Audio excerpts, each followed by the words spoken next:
시편 134편입니다. 시편 134편 구약성경 899쪽입니다. 자, 우리 1절로부터 3절 우리 다같이 한 목소리로 읽도록 하겠습니다. 보라, 밤에 여호와의 성전에 서 있는 여호와의 모든 종들아, 여호와를 송축하라. 성소를 향하여 너희 손을 들고 여호와를 송축하라. 천지를 지으신 여호와께서 시온에서 내게 복을 주실지어다. 아멘.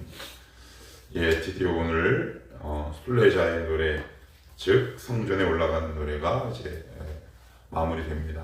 총 15개의 노래라고 그랬습니다. 120편에서부터 134편. 그래서 성전에 올라가는 노래를 다른 말로 순례자의 노래 혹은 계단을 올라가는 노래, 이렇게 우리는 이제 칭한다, 이렇게 말씀을 드렸습니다. 성전을 찾아 먼 길을 떠났습니다. 굉장히 먼 길을 떠났죠.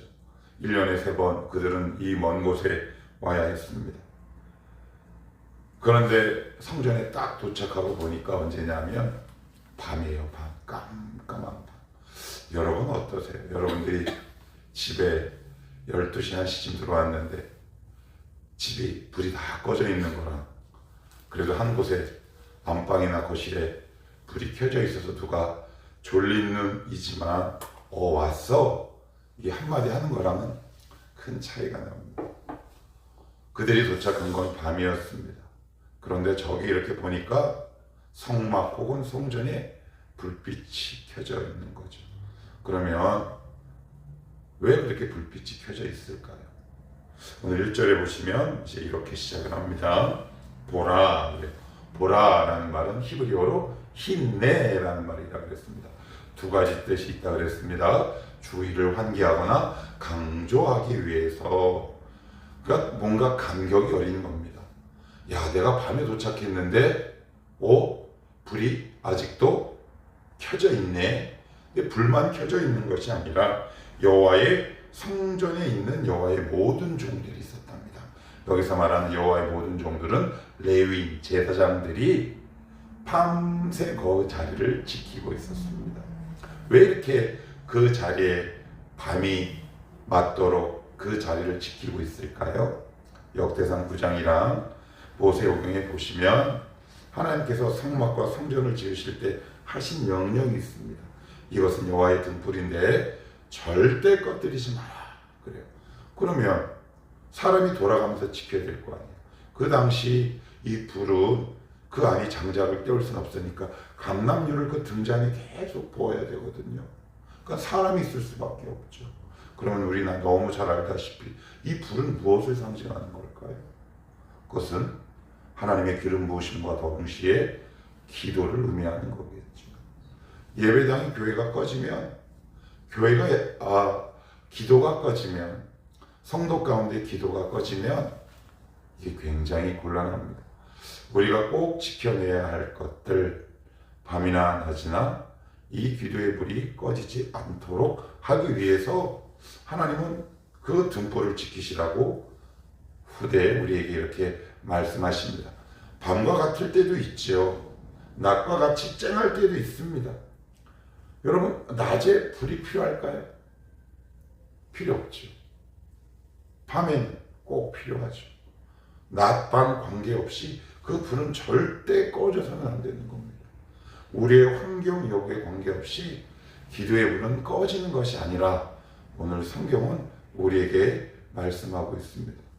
낮에는 굳이 켜둘 필요가 없습니다. 그럼에도 불구하고 우리의 마음은 어떻습니까? 일이 조금 잘 되거나 수월하게 되면 나도 모르게 기도를 놓게 된다거나, 아니면 밤같이 어두운 이 고난 때가 오면 또 힘들다고 기도의 끈을 놓칠 수도 있는 것이 우리의 현 모습이고 우리의 실력일 수밖에 없죠. 그러나 성경은 뭐라고 얘기하느냐? 밤에 순례자가 도착했는데 저 성전과 성막 안에 희미한 불빛이 새어나온 거죠. 거기 갔더니 레위인들이 딱 자리를 지키고 있는 겁니다. 얼마나 반가울까요? 야, 저한테도 너무너무 희망을 볼 수 있을 것 같아요. 우리의 인생에도 밤이 늘 끊임없이 순환하고 돌아가죠. 기도하지 못하는 저마다의 이유와 딱한 사정들이 다 있는 법입니다. 그러나 우리가 꼭 기억해야 할 것은 내가 과연 기도의 불을 꺼뜨리고 있는 것인가는 늘 항상 경계하실 수 있어야 합니다. 왜냐하면 그 기름 부으심을 통한 그 등불이 꺼지는 순간 사실은 성막과 성전으로서의 기능을 상실하기 때문에 그렇죠. 그래서 요한계시록에는 에베소 교회를 향해 우리 주님이 뭐라고 말씀하시냐면 이렇게 말씀하시죠. 너희는 첫사랑을 버렸느니라. 첫사랑을 회복하라. 만일 그렇지 않으면 내가 속히 임해 이 촛대를 옮기겠다라고 말씀합니다. 기도하지 않는 교회는 더 이상 교회로서의 사명을 잃어버린 것입니다. 제가 주일에 설교 원고 가운데 말씀드리려고 했는데 우리 교회를 향해 사람들이 이런 이야기를 합니다. 제가 만나는 목회자들도 그렇고 다른 교회를 다니는 분들도 그렇고 이 교회는 숫자에 비해 청년들이 많아서 희망이 있네요. 근데 저는 그 말이 최근에 참 많이 와닿았어요. 기도하는 사람이 많아야 희망이 있는 거지. 그래야 진짜 그 교회가 희망이 있는 거 아닙니까? 여기 와서든 아니면 각자 삶의 자리에서 치열하게 기도의 삶을 살아내는 그 교회가 희망이 있는 겁니다. 그래서 저는 청년이 많다고 단순히 물리적으로 희망이 있다? 그렇게 생각하지 않습니다. 이 청년들이 삶의 자리, 어느 상황, 어느 자리이든 간에 치열하게 이 불을 꺼뜨리지 않기 위해 기도에 헌신하는 사람들이 일어날 때 그 교회가 정말 비전과 꿈이 있는 교회 아니겠습니까? 우리 교회가 그런 교회가 되기를 바라고요. 여러분들의 삶이 등불을 꺼지지 않게 하는 기도의 사람들이 되시기를 축복합니다. 그래서 오늘 1절을 더 나아가 루터는 이렇게 해석을 했더라고요. 이 밤이라는 것은 상징적인 의미를 담고 있는데 고난의 때를 상징한다. 이렇게 이야기를 하고 있습니다. 어두울수록 더 기도가 필요한 법이죠. 고난을 당할수록 더 기도가 필요한 법입니다. 어제도 제가 인물별 성경 공부 때도 말씀드렸다시피 다니엘은 우리가 잘 알고 있는 것처럼 늘 하던 대로 하루에 3번 매일 수십 년간 기도해 왔음에도 불구하고 모함과 사자를 만나죠.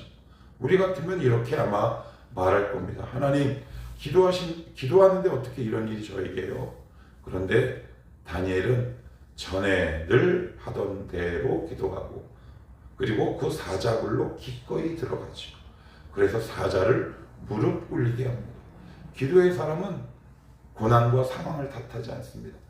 하나님은 우리를 늘 이 지경까지 몰고 가시고 이 수준까지 우리를 끌고 가시는 것 같아요. 너 정말 왜 기도하느냐?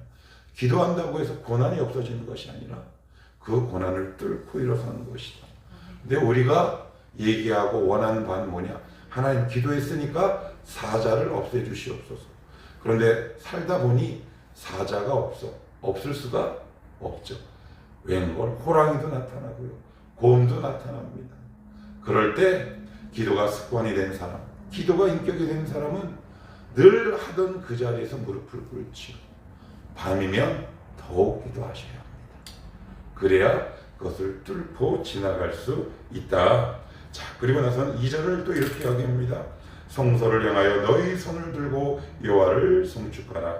1, 2절은 어떤 의미냐면 순례자가 밤에 그 성전과 성막을 지키고 있는 레위인 제사장들을 보며 일종의 격려하는 말이에요. 밤에 딱 왔더니 여전히 불이 켜져 있고 그곳을 지키는 제사장들을 보니까 얼마나 희망과 소망을 가지고 있겠습니까? 그래서 그들을 보면서 일종의 축복의 말을 건네고 있는 거죠. 그래서 1절 후반절에는 이렇게 얘기합니다. 너희 손을 들고 여호와를 송축하라. 단순히 그 제사장들 향해 야, 너 찬양해 라고 의미하는 것이 아니라 격려의 차원으로 얘기하고 있는 겁니다. 하나님, 이들의 헌신을 받아주시옵소서. 그러면서 또 이렇게 2절은 이어가죠. 성소를 향하여 너희 손을 들고 여호와를 송축하라. 그래요. 하나님 향해 송축하고 그를 찬양하고 경배하라고 얘기하면서 손을 들라고 얘기하는 겁니다. 손을 들다라는 말이 뭘까요? 꼼짝마 그러면 그 다음 나오는 말이 뭐예요? 손들어 라고 얘기합니다. 너 손들어. 어느 나라건 늘 하는 공통의 수고와 같은 문장이 있습니다. 경찰이 범죄자를 제압할 때 이렇게 갑니다. 너 손 가만히 땅에 냅둬. 너 손 들어. 손을 차 위에 얹어. 손은 나의 욕심과 나의 삶을 얘기하는 겁니다. 손을 든다는 건 나의 모든 삶의 방식을 포기해버린다는 얘기죠. 하나님 앞에 항복과 포기를 선언하는 겁니다. 이것이 정말 하나님을 찬양하고 높이는 거죠. 여전히 내 뜻과 내 의지대로 살아가면서 하나님을 섬기는 일은 존재하지 않습니다. 그래서 제가 예전에 이렇게 말씀드렸어요. 우리는 하나님을 사랑하고 하나님을 섬기는 존재가 아니라고요. 하나님만 사랑하고 하나님만 섬기고 사랑하는 존재다. 이렇게 말씀을 드렸습니다. 오늘 그 말씀하고 있는 겁니다. 너희 손 들고 그분을 예배하고 찬양하라. 자, 그러면 이어서 이렇게 얘기합니다. 성소를 향하여. 성소를 향하여. 성소에 뭐가 있습니까? 누가 계십니까? 하나님. 시선을 고정하라는 얘기죠. 하나님께 시선을 고정하라고 얘기하는데, 이 축복의 말을 들은 제사장들이 그 순례자들을 향해 축복하는 내용이 바로 3절인데 제가 한번 다시 읽어볼게요. 천지를 지으신 여호와께서 시온에서 내게 복을 주실지어다. 그래요. 하나님께서 어떤 분이시냐라고 얘기하면 천지를 지으신 여호와, 복의 근원이 누군지 알라고 얘기하고 있는 겁니다. 너 정말 복의 근원이 어디 있는 줄 알아? 그래서 C.S. 루이스는 굉장히 놀라운 통찰력을 갖고 이런 글을 옮겨 썼더라고요. 하나님은 우리에게 the gift, 선물을 주시는 분이 아니라 the giver, 당신 자신을 우리에게 주시는 분이다. 이 글을 탁 읽는데 되게 오랫동안 여운이 남더라고요. gift, 선물을 주시는 것이 아니라 the giver, 당신 자신을 우리에게 선물로 주시는 분이다. 예, 복의 근원 하나님께 초점을 맞춰가는 거죠. 그래서 기도란 매일매일 순간순간 나의 시선을 주님께 맞춰가는 일련의 과정이요 작업이죠. 그래서 이 과정이 우리의 기도의 삶 가운데 치열하게 일어나지 않으면 기도하면서 길을 잃습니다. 여러분, 기도한다고 해서 다 길을 잃지 않는 것이 아니에요. 나 길을 잃습니다. 왜요? 기도가 단순히 나의 소원을 충족하는 것이라면 기도하면서 시험에 든다. 그리고 주님도 이렇게 말씀하셨잖아요. 내 말을 인하여 시험에 들지 않은 자는, 실족하지 아니하는 자는 복이 있도다. 그죠? 기도하면서 길을 잃을 수 있습니다. 그래서 기도는 하나님께 나의 시선을 맞춘 것. 그것은 구체적으로 무엇을 말하는 걸까요? 이 말씀에 고정하는 것이겠죠. 아무튼 복의 근원께 우리의 시선을 두는 것이고, 자, 그리고 뭐라고 말씀하시냐면 3절 중반에 이렇게 얘기해요. 어디에서 복을 주신대요? 시온이 어딜까요? 시온. 또 시온이 어디입니까? 예배의 자리, 바로 주님이 계신 바로 그 자리죠. 하나님께서 그 자리에서 복을 주시는데, 그런 누구에게 주느냐? 아주 중간에 중요한 단어가 나옵니다. 내게. 내게. 자, 순례자가 한두 명일까요? 아니면 많을까요? 많은데 왜 너라는 단수를 사용하나요? 너희에게 해야죠. 그죠? 순례자가 많지만 그 중에서 예배를 진짜로 드리는 사람은 소수에 불과하다는 것을 의미하는 거 아니겠습니까? 예배당에 수많은 사람들이 몰려옵니다. 대한민국에 아직도 800만에 달하는 사람들이 있습니다. 그러나 그들이 다 하나님을 만납니까? 장담 못하죠. 그래서 내게라고 얘기하는 거예요. 하나님의 복과 은혜는 보편적이지만 동시에 제한적이기도 하다라는 말하고 있는 겁니다. 무슨 이야기일까요? 하나님께 늘 시선을 고정해 두는 사람, 그런 사람에게 오늘도 하나님은 복을 허락하십니다. 그래서 예배당을 오래 다니고 교회를 오래 다녔지만 여전히 변화되지 않는 사람들이 내 주변에 있다 없다? 있다. 그게 바로 이 말씀이 그 뜻인 거죠. 너희에게 해야죠. 그죠? 그런데 뭐라고요? 내게. 단수를 사용하는.